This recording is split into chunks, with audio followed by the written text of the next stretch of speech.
everyone, how we doing? No need to adjust your set. Yes, this is a pink leopard print robe. I'm not fielding any questions about it right now, though. So, anyway, hey, let's get to it. Lesson number 8. We're still writing our equations. We're still solving our equations. Getting a little bit more interesting from time to time. But again, with the idea of always being able to get our setup down, our visual, the thought of just, hey, we're not just going to jump right to the answer right away. We're going to set some things up here. So we got question number 1 here. We got Julia, Keller, and Israel, the volunteer firefighters. All right. They held its annual coin drop fundraiser at a street light. 1 hour, Keller collected $42.50 more than Julia. And, okay, so anytime I start getting to all this stuff, all right, I'm getting the general idea here. And as I scan through it, I see all together 3 firefighters collected. So, okay, so we've got Julia. Oops. Got to activate the pen here. All right. We've got Julia that's here. We've got Keller that's here. We've got Israel here. They all collected some money. All right. And they raised $125.95. All right. So now I'm going to dig a little bit deeper in here. So after 1 hour, Keller collected $42.50 more than Julia.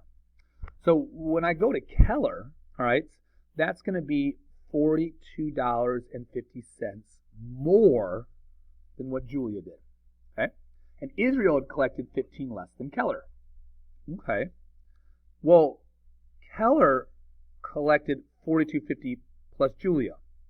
So if it's 15 less than Keller, well, if Keller was $42.50 plus Julia, but Israel was 15 less than that amount. So there's our minus 15. All right. So how much did Julia collect? Well, we don't know. That's what we're using here. We're using the J for Julia. So we got Julia collected money. Keller collected $42.50 more than Julia. And Israel collected, all right, $42.50 more than Julia, less the 15. And again, I know all this is $125.95. Now, some of you might have cleaned things up a little bit sooner, but I wanted to kind of show you everything here together. Now that I got my equation down, we're combining like terms and we're solving. So add up the J's together. J plus J plus J. There's my 3J. And then I got $42.50 plus $42.50. Okay, $85. Take away the 15. All right, we're at 70. So plus 70 equals $125.95. Two-step equation here, people. All right, let's subtract the 70 from both sides. 3J equals 95, 5, 8? No. 6, 2, 5. Oh, my goodness. Oh, my goodness there. Mental math, where did you go? All right, let's get it back there. Let's put our 5 there. All right. No.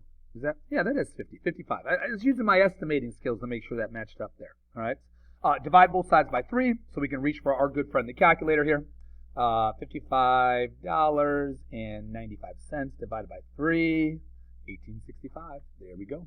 So we know Julia collected $18.65. And again, this is where I can go back into it there. Keller was $42.50 more than.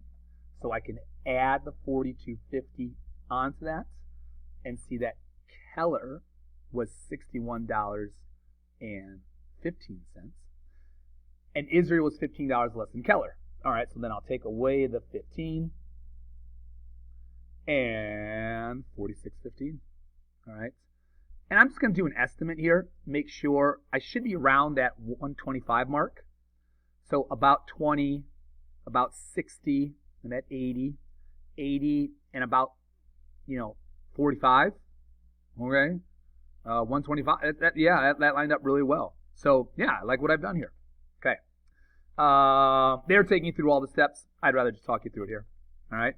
So you're designing a rectangular pet pen for your new baby puppy. That's kind of redundant, isn't it? Isn't a puppy a baby and dog? Anyway, who am I going to critique grammar? You have 30 feet of fence barrier. On a whim, you decide you'd like the length to be 6 1/3 feet longer than the width. Okay. So, all right. I've got a length. I've got a width.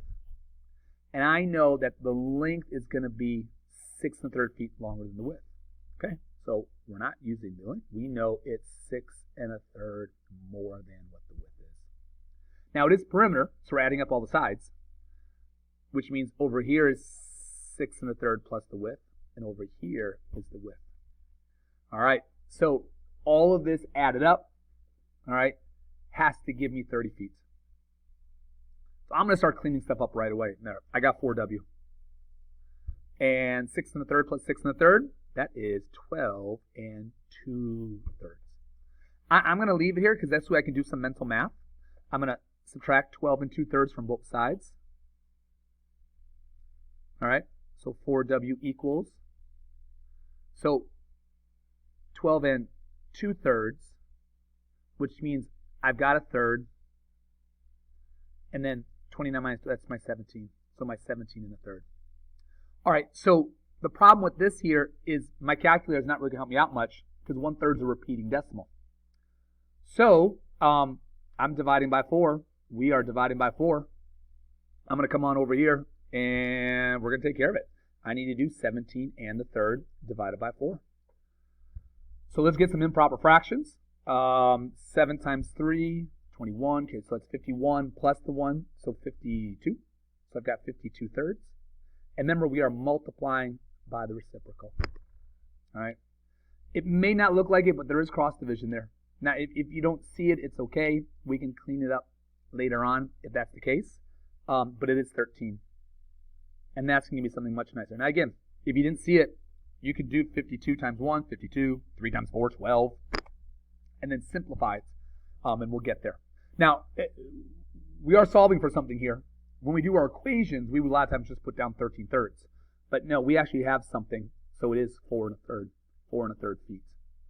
All right. So because we've got background, we will do some simplifying here. We will do some cleaning things up. All right. Last one we like, because labeling here, otherwise it's too overwhelming. So we got our routine. All right. A third of the total time in the morning to get dressed. All right. 10 minutes eating breakfast. All right. So we got the 10 minutes eating breakfast, 5 minutes making her bed, and the remaining time to drive.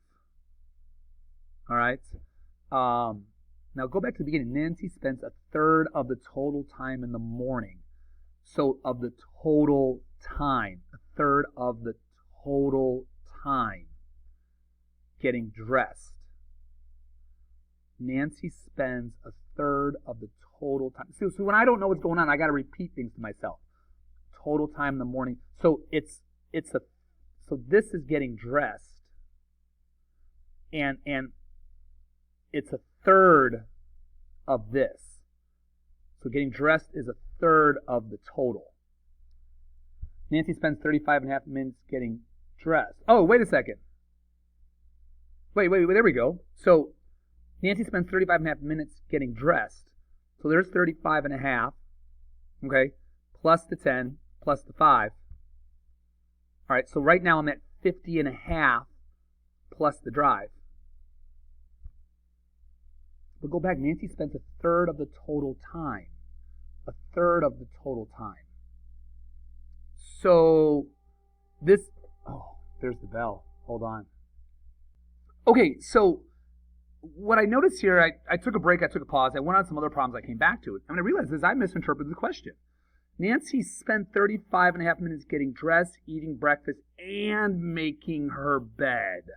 So that 35.5 was not just getting dressed. That was, or not just getting, yeah, it wasn't. It was a combination of everything. So we can actually figure out how much time she was getting dressed because this was the 35.5. So we're going to stop there on this equation there. I'm not in love with this one because of the wording in a few different areas. It's not a fan favorite of mine. But I think it's a good problem to point out that, hey, if you're getting frustrated, watch the wording. Make sure you're not interpreting it differently. So good little lesson there for you. All right, people. We'll see you later.